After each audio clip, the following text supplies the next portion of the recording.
Wildfire update. I'm Heather Fairbairn, and I'll be your moderator for today's session.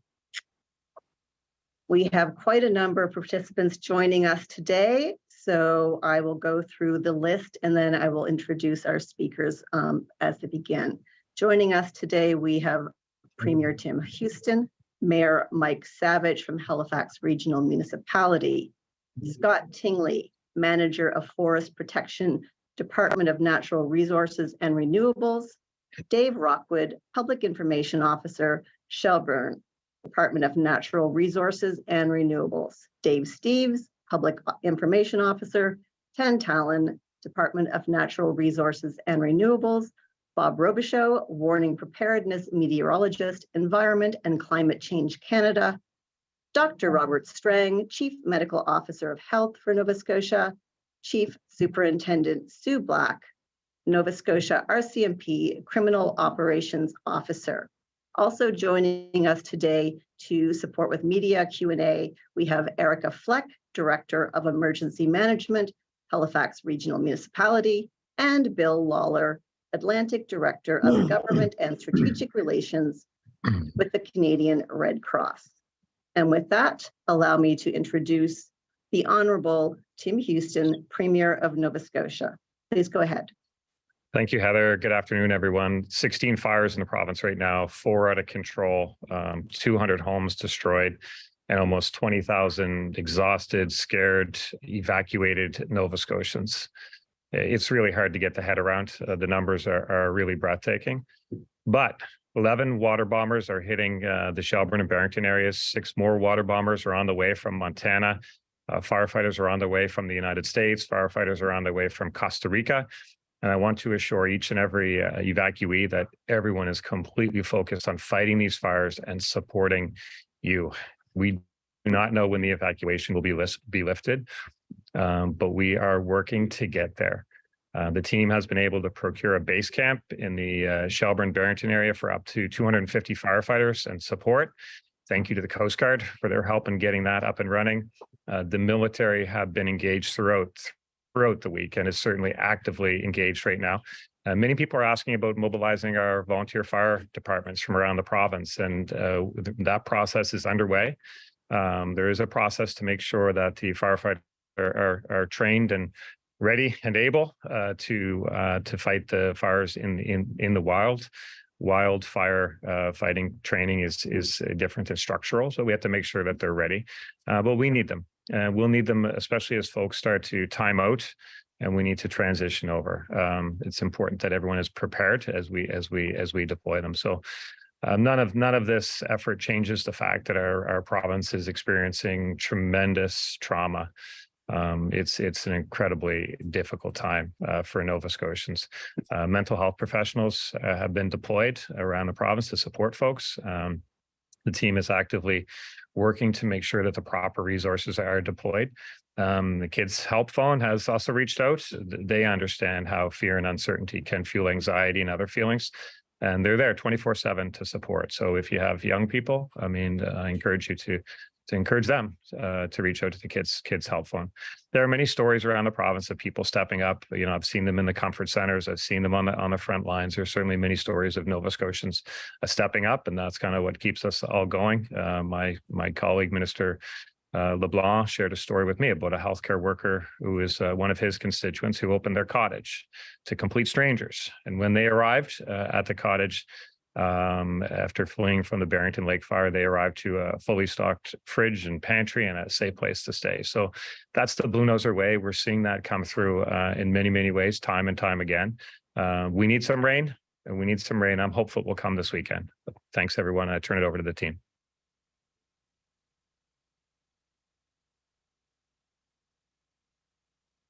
Thank you for that, Premier. We'll now call upon His Worship, Mayor Mike Savage, to give a few remarks. Go ahead, Mayor. Thank you, Heather. Thank you, Premier and everybody else. I'm pleased to join this provincial call. All hands are on deck on this fire. As of this morning, and I want to welcome Erica Fleck as well, who's been doing an amazing job in our emergency operations. As of this morning, Halifax Regional Fire and Emergency crews remain on scene, fighting fires burning in multiple areas with more than 837 hectares in the impacted area. The fire is still out of control, but it is now 50% contained. We so far have no reported missing people or injuries. It is a miracle and a testament to the quick work of first responders. We don't have a complete count of damage, but we know that 150 homes are gone. In the last 24 hours, senior municipal staff have started contacting homeowners directly, and that work continues. As you can imagine, that's a difficult process. It's being handled with the utmost care and respect for those who have been devastated by this loss. Every effort has been made to contact those in the evacuation area. If you have property in the area of significant impact, and you can find that on halifax.ca, I really want to encourage you to register as soon as possible. It is the only way that municipal officials can contact those who've been displaced. So please call 311 or toll free at 1-800-835-6428. Complete a short online form. Even if you know that your home is not destroyed, but you're in that area, please call so we have accurate records. The evacuation order remains in place for residents in HRM and in the affected area. Residents are not allowed to return to their homes until it's safe to do so. We understand the stress for those who've been displaced, and please know we're doing everything we can to get people back to their homes as soon as we can, as soon as it's safe. Last night, we were able to reduce the evacuation order for some residents, but there are still active fires in Tantallon and Hammonds Plains, and people must be prepared to evacuate within 30 minutes, even if they've been told they can go back to their homes. We are continually looking at options to further reduce the evacuation area, and we will keep people posted as we did last night. Last night, we used the emergency alert system. But nobody is going back into an area that is not safe. And the decision is made by the incident commander. Don't text me or any other politician saying you want to get into your home. Don't do it. These decisions are being made by people who should make these decisions. I want to just say that we are currently fighting some other fires in Halifax as well. And I've been given the okay, and I've been told to please mention there is an active fire at the Wagwaltic Club in Halifax, which was under repairs. I understand there was one camp there who have safely evacuated. It is contained to that one building at this point in time, but it is a very active fire scene. We have an active fire in Fall River at 100 Perrin Drive. We have multiple crews at that fire who are not coming or being taken away from other fires in the community. That one is a serious one as well, and one that we need to follow. I just want to say, folks, the Premier has expressed his frustration, as I have, with people who are violating the burn order. Believe it or not, in the last 12 hours, we have had somebody burning leaves with a propane torch. We've had somebody else who was starting a bonfire. They are being investigated, and fines will be levied by both the province and by the municipality. This is a clear violation of the no stupid policy, if ever there is one. And I think everybody can understand that. Don't do it. It doesn't just affect you, it affects your neighbors, and it affects the fire personnel who are fighting these fires. I just want to say, seeing Dr. Strang on this call reminds us all that if we follow sensible protocols, if we do what we need to do, if we buckle down and follow sensible rules, we will get through this. It is indeed the Nova Scotian way. I thank you all very much. And I have Erica Fleck here if there are questions later as well. Thank you, Heather. Thank you, Your Worship. We'll now call on Scott Tingley, Manager of Forest Protection from the Department of Natural Resources and Renewables. Go ahead, Scott. Thanks, Heather. Just, quick provincial update from me. So to date, 200 in total wildfires across the province. We've burned approximately just over 19,000 hectares, and that will be expected to increase by the time we're done with these fires, but that's the current best estimate we have. As Premier mentioned, we've got 16 active fires across the province, and 4 of those are out of control. And as the Mayor mentioned, the one in Tantallon, 50% contained now. being one of those out of control fires. So we do, in light of everything that is going on with all the fires across the province, we are seeing success in responding quickly and keeping new fires small. So we want to let everyone know that that's still working well. And I'll turn over the specific updates of the fires to Dave Rockwood and Dave Steeves. Great, thank you, Scott.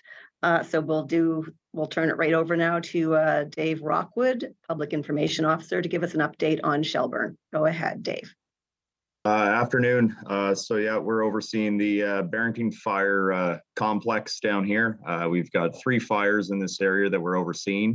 The Barrington Lake Fire, the Pubnico Fire, as well as the new start yesterday we had down here, which was the Lake Road Fire. Barrington Lake Fire is unfortunately up to 20,000 hectares today and still running out of control. We have 38 plus natural resources and renewable ground crew on there. And we're happy to say that we've been working heavy on the southeast side over by Barrington Lake, and we've been able to put in 6.3 kilometers of completed dozer guard that runs from Barrington Lake in a southeast and easterly direction down to the 103 and then cross the 103. We've got about 1.1 kilometers of that to finish up tonight, and that gives us a good feel on that side. It's not 100% the end on that, but it gives us something to work with. Hopping over to the Pubnico Fire, that's being held at, I'll correct my language there. It has not grown in the last 24 hours other than some small numbers, but we're keeping that at 163 hectares. We've got 15 natural resources and renewable staff on site there now. And again, there's been no significant growth in the last 24 hours on that fire. And we did manage to save 2 structures on that with some of our tactics. We stopped it within 8 inches of the structure from what the guys are telling me on the ground. The new fire yesterday, the Lake Road Fire, jumped up pretty quick yesterday afternoon with the high winds and low RH and high temperatures. That went up to 120 hectares yesterday. It is out of control. This morning, we are hitting it very hard and fast. We have 23 natural resource and renewable crews on site. We've already completed 1.2 kilometers of dozer guard around that, and they are continuing to work. And we've got 678 meters of wet line or hose deployed on that as well. We do have a resource for the Shelburne area of the water treatment supply. The lake just right in behind that, Rodney Lake, is the town of Shelburne's water supply. So we're taking caution there. We have to limit some of our tactics. We cannot use foam in there, but we are still hammering that area hard. So now that it's a complex, I'm just going to be giving you a list of large resources that we have on site, and because we're bouncing them around regularly between the 3 sites. We've got 7 dozers, 3 excavators, 4 feller bunchers. We still have our 2 CL415s out of Newfoundland. Those are the ones that land on the water and scoop. We still have cooperation from New Brunswick, and we have our 802 air tankers in and out regularly today. They're dropping foam retardant onto the fire in certain areas we can. We've got our 2 natural resources helicopters that were bouncing around all over the place today. And we've got 3 contract helicopters as well, one from Vision Air, one from Irving, and one from Breton Air that we're glad to have on site. We had to relocate our incident command post yesterday back to a safer location, so we're now working out of the Shelburne area. And we are working closely with EHS. They've got a great group down here keeping us safe and having evacuation and contingency plans for us in case anything goes bad. And we do have mental health professionals on site for any of our staff that are affected from the local area, or just any of our staff that require to talk to anybody. And I guess in total on the complex right now, we're sitting at 107 natural resources and renewable staff that are in total working on the ground and in the background for it. Back to you. Thanks, Dave. Now we'll turn it over to Dave Steeves to give us an update on Tantallon.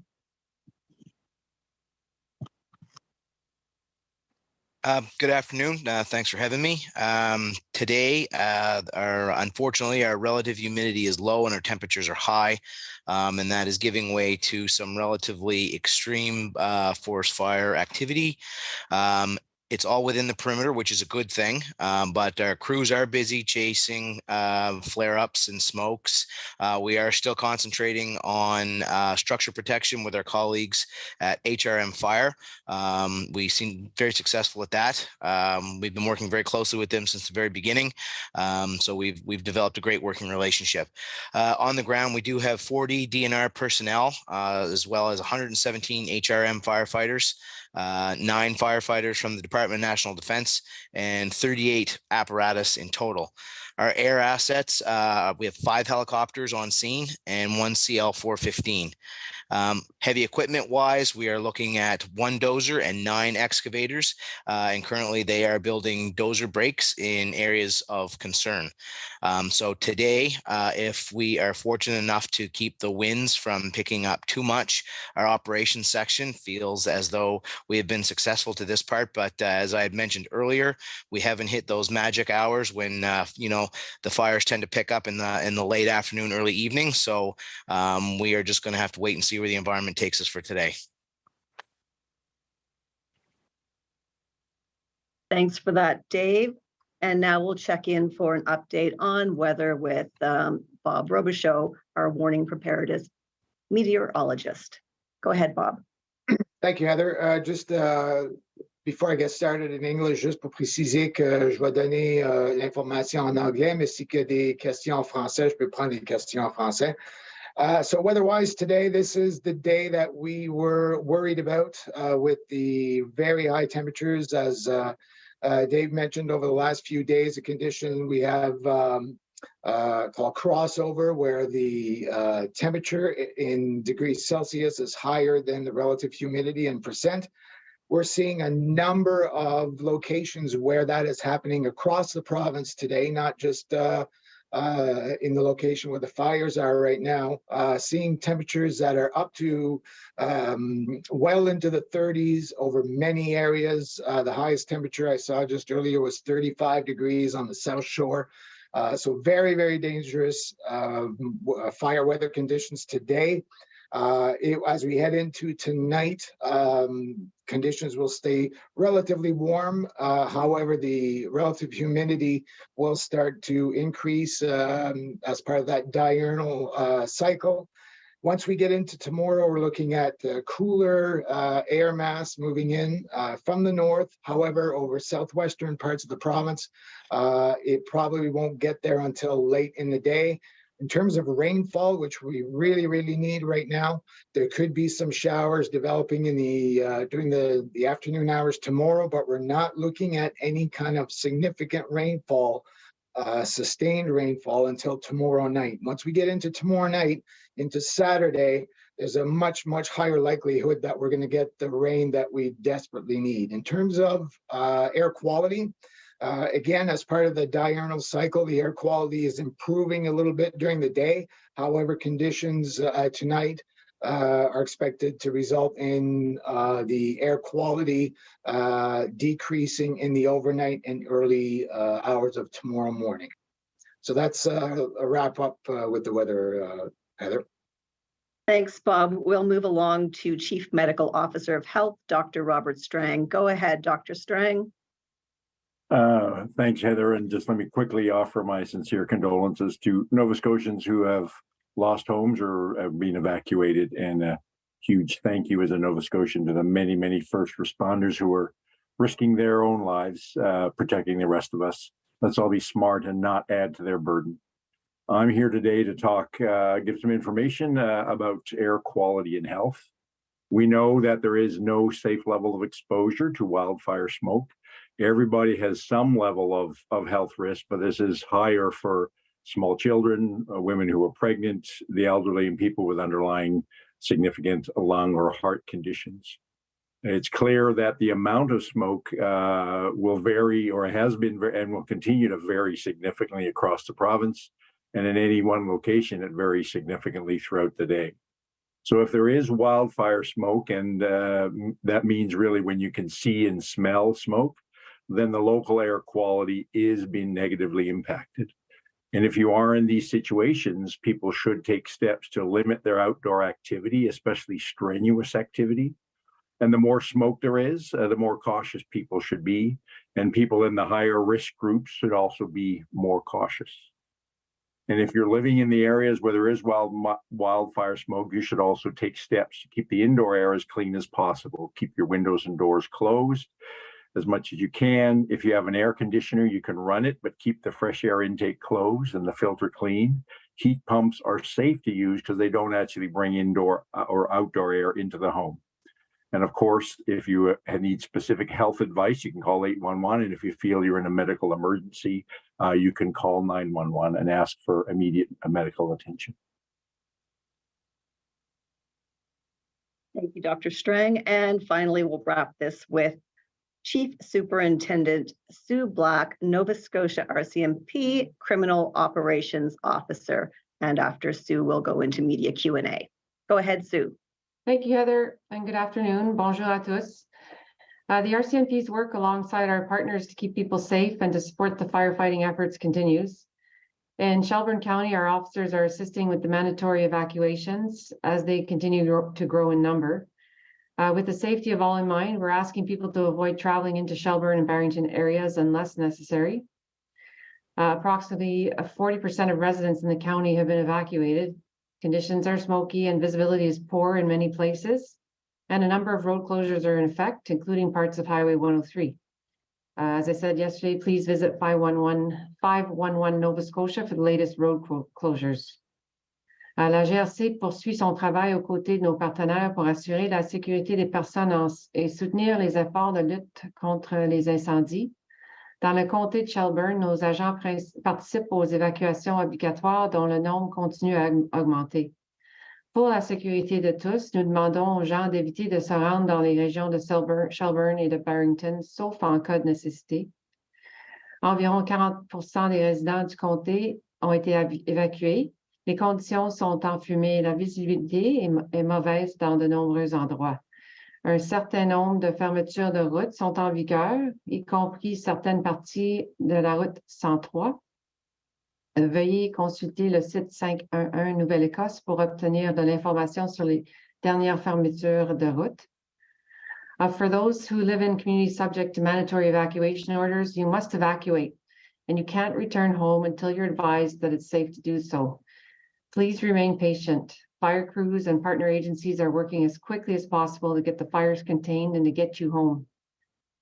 Pour ceux qui vivent dans les communautés soumises à des ordres d'évacuation obligatoires, vous devez évacuer. Vous seriez informé quand vous pouvez rentrer chez vous, et ceci seulement quand les conditions sont sécuritaires. Votre patience est grandement appréciée. Les équipes de pompiers et les agences partenaires travaillent aussi vite que possible pour maîtriser les incendies pour vous permettre de rentrer chez vous aussitôt que possible. Notre travail aux côtés de nos partenaires pour assurer la sécurité des personnes et de soutenir les efforts de la lutte contre les incendies se poursuit. Nous travaillons tous ensemble pour maîtriser les incendies le plus rapidement possible. Avant de terminer, je tiens à exprimer ma profonde gratitude à nos membres, nos équipes de pompiers et à tous les premiers intervenants qui travaillent aujourd'hui sous cette chaleur incroyable. S'il vous plaît, reposez-vous quand vous le pouvez, restez hydratés et veillez les uns sur les autres. Our work alongside our partners to keep people safe and to support the firefighting efforts continues. We're all working together to get the fires under control as soon as possible. I want to express deep appreciation to our members, fire crews, and all first responders who are working today in this incredible heat. Please get rest where you can, stay hydrated, and look after each other. Thank you. Thank you, Sue, and thank you, everyone. We'll now take questions from media. We'll follow our one question, one follow-up format. And if you could indicate who your question is for, that would be helpful. We'll begin with Jen Taplin at the Herald. Go ahead, Jen. Hi there. Mayor Savage mentioned 2 fires ongoing right now at the Wagon and Fall River. I believe he said they're human caused, and just wondering if there's anything more that can be done or is in the plans to be done to enforce the burning ban.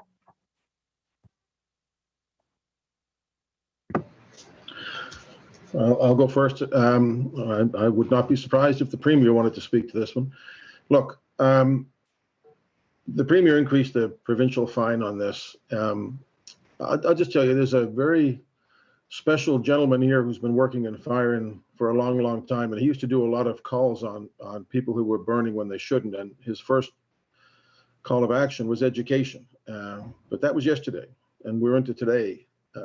There is absolutely no reason for people to be burning, to be flicking cigarettes out of cars, and we had that yesterday, to be using a propane torch to burn leaves, to be having a bonfire. And we have said it's a zero tolerance policy. That's what we mean. The fines are significant and they will be applied. And these will be investigated very severely. So absolutely, it's no tolerance is no tolerance. This is, I mean, come on, people. Most people are doing such a good job through this whole time and offering to help. We don't need people who are out there endangering themselves and others. Follow up, Jen? I'm not sure who to address this to, but is there a concern about firefighter burnout?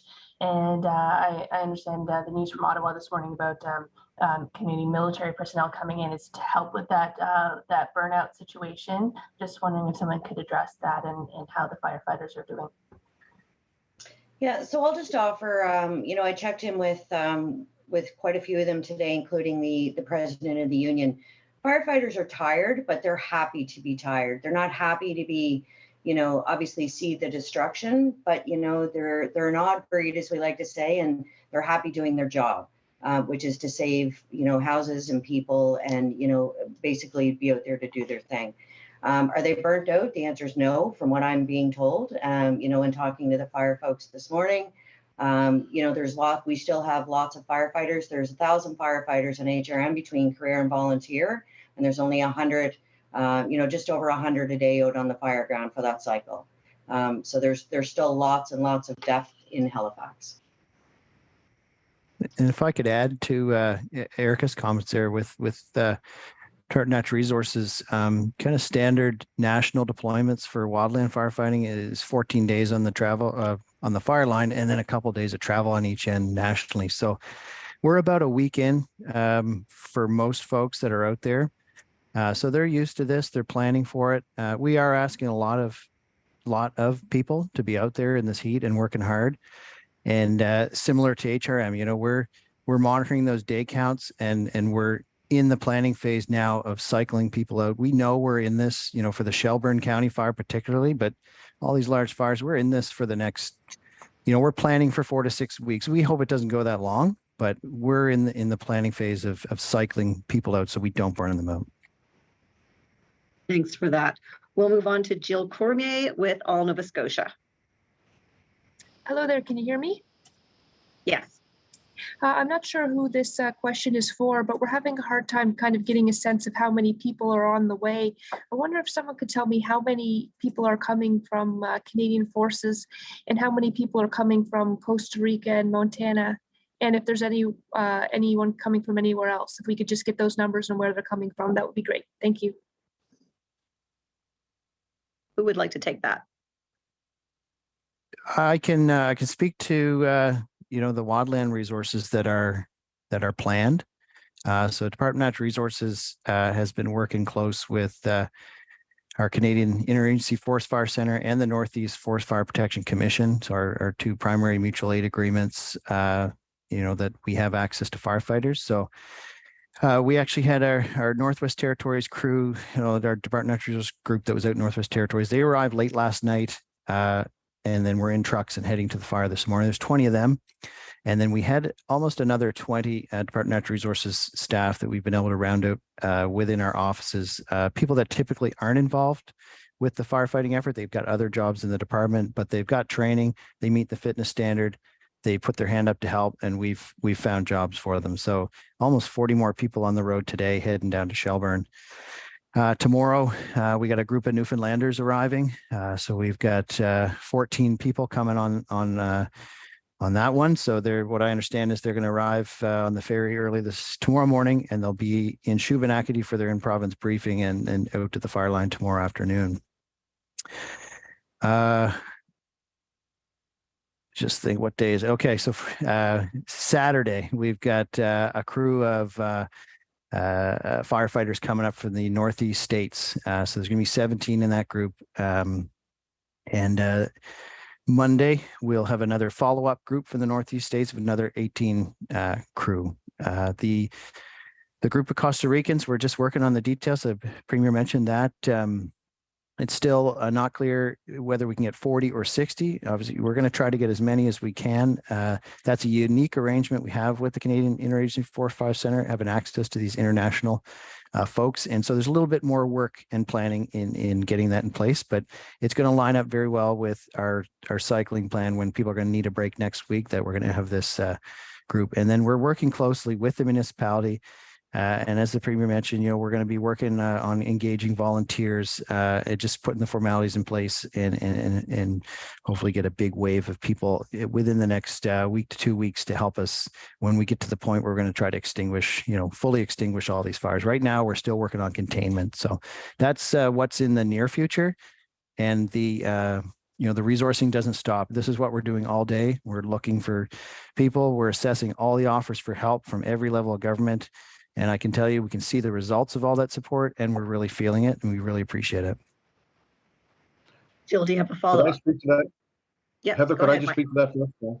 Yeah, I just want to say a lot of force, local fire departments are sending stuff to Halifax. I won't even list them all, but I got to say that when the mayor of Halifax sees a picture of a fire truck from New London PEI coming to our help, boy, it gets you. That's what's special about this part of the world. Thank you. Jill, do you have a follow-up? Yes. Were there firefighters coming from South Africa, or was that just to Alberta? Just wanted to confirm that. There's no plans for firefighters from South Africa for Nova Scotia. From what I understand, they are in Canada and in Alberta, as well as there are also folks from Australia, New Zealand, as well as the US out in the West, but there's no plans for them to come here at this time. Moving on, we'll go to Blair Rhodes with CBC. Go ahead, Blair. We'll come back to Blair. Moving on, we'll go to Mitchell Bailey with Global.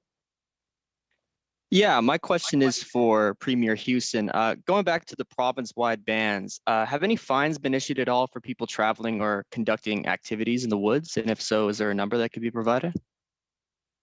Hi, Mitchell. I'm not aware of any fines yet, but I just want to speak to the province-wide burn ban and the travel restrictions. Obviously, those were asks that we had from the people on the front lines fighting the fires. They asked us if we could do these types of things to support them. We are happy to do it to support them, and we just need Nova Scotians to really understand the how volatile the situation is in our province with the dryness, with the conditions in the forest and elsewhere.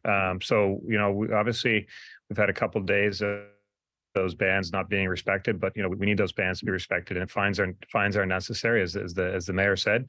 They will certainly be levied for sure. We have to do everything we can to mitigate the risk. Look at the situation here right now. Mitchell, do you have a follow-up? Yeah, my next question was for Dave Rockwood. I was wondering if I could get an update regarding the status of the fire near Lake Road in Shelburne. Has there been any damage to homes or structures in that area so far? No, at this point, from my understanding, it's just the threatened infrastructure for the town water supply. But that this morning was up and running, and they were able to start it remotely. So and we're in constant communication with those groups. So no, at this time, no structure loss. Great. Circling back to Blair Rhodes. Blair, are you there? Can you hear me this time? Yes. Okay, good. Sorry, a little bit of technology problem here. I'm not sure who could answer this, but there's apparently a video circulating on social media that suggests that at least one of the fires in the Shelburne area was set by a stunt, somebody setting a tire on fire and rolling it down the hill. I was wondering whether anybody could respond to that and whether the people responsible have been found and whether any charges might result. I'll chime in here. So we do have a new start this week that is under investigation, just as all of our fires are under investigation. And at this time, we wouldn't comment on specifics on how they started. Blair, do you have a follow-up? Is there any suggestion that there has been sort of reckless behavior in that vein that is causing any of these fires? I think we can match the Premier and Mayor Mike that there is reckless behavior that's going on. I can't comment on specifics on these fires. I'm here to put them out. And we have an enforcement branch as well as the RCMP and our fire investigation specialists, which deal with the investigation. Our sides, we're here to put it out. Moving along, we'll go to Vanessa Wright with Global. Go ahead, Vanessa.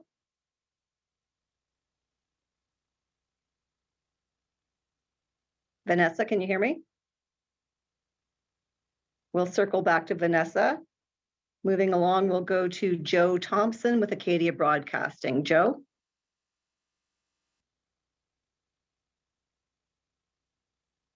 Can people hear me?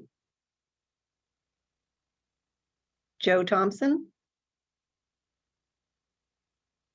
Moving along, we'll go to Tim Biscay with the Halifax Examiner. Tim? Hi, good afternoon. I think you can hear me. I can hear you. Great.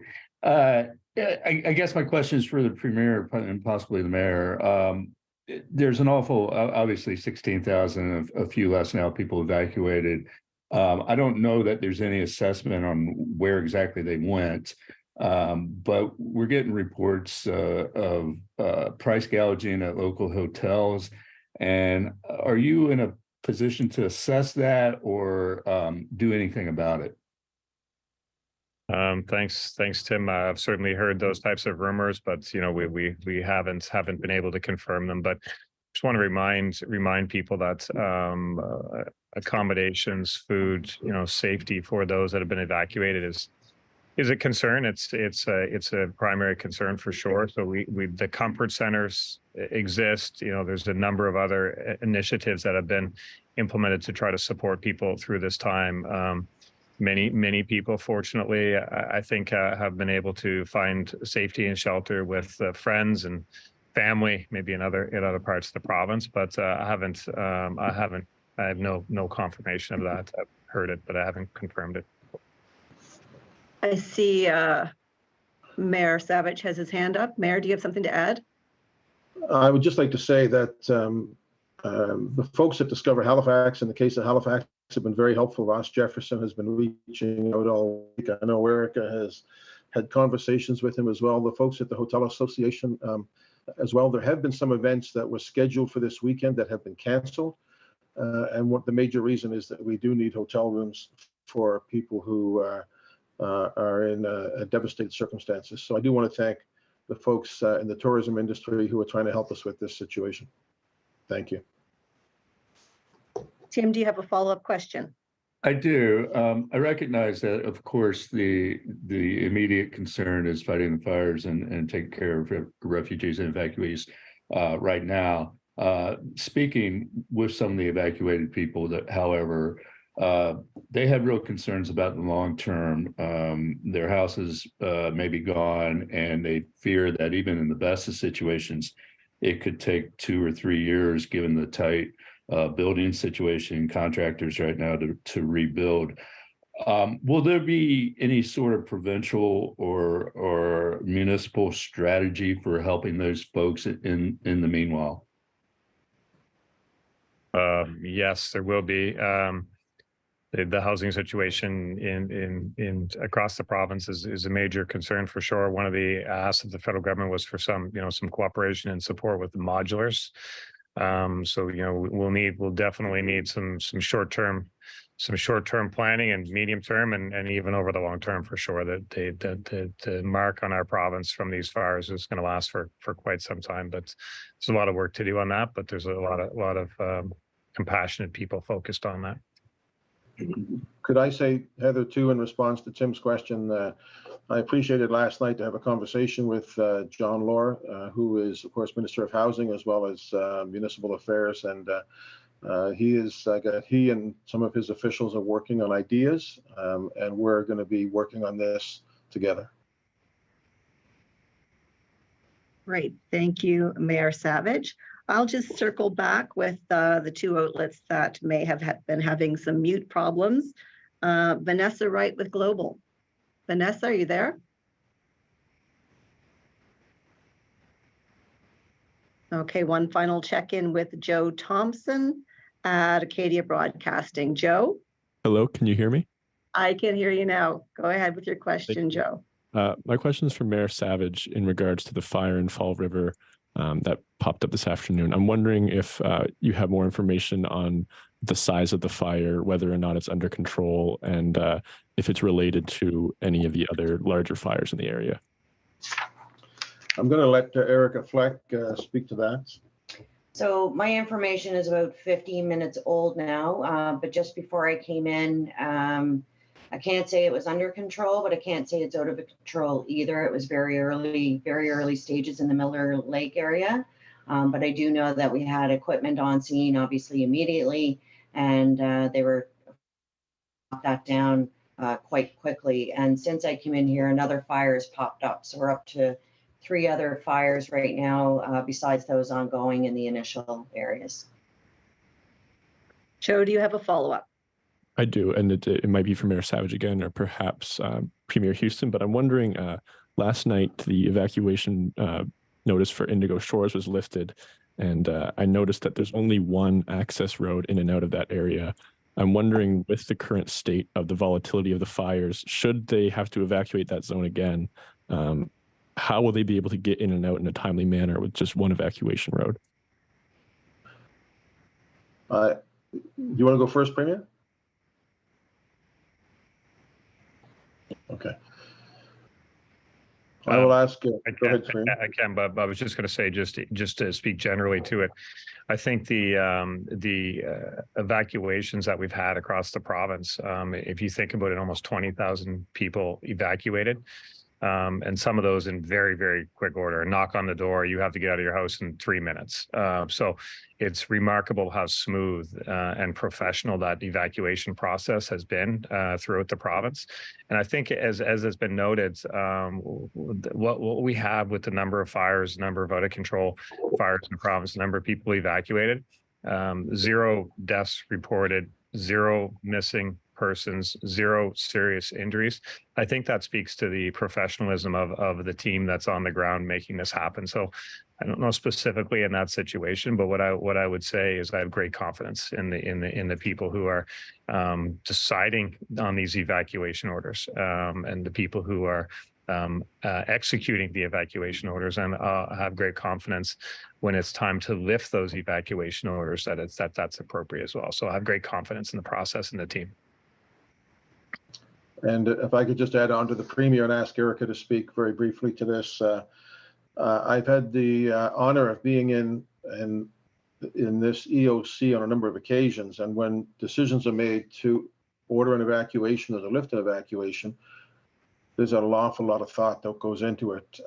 We have Superintendent Christie of the RCMP, we have Erica, we have the fire folks, other police folks, we have our Parks and Rec folks, we have all kinds of people who are involved, and getting in and out is a key part of evacuation. So Erica, do you want to speak specifically then to what happened last night when the alert went out? Will do. Thank you, Mr. Mayor. So anytime we look at both evacuation and reentry, of course, having one egress route is never ideal, but we also look at we do a risk assessment each time. So with the Indigo Shores, looking at, there's 482 homes in there. And if we had to evacuate again, again, as the mayor said, we work closely with both HRP and RCMP. Do we have to close down the roads? How do we get 482 houses re-evacuated to come out. And we do have a plan for that at all times. So again, each area that's opened or closed, we do go in eyes wide open with a good solid plan each time. Well, that concludes our media Q&A portion. If there are any final remarks from either the Premier or Mayor, if not, then we'll conclude. Looks like both are satisfied. So I thank you very much for participating today, and everyone stay safe out there. Thank you. Thank you, Heather. Be safe.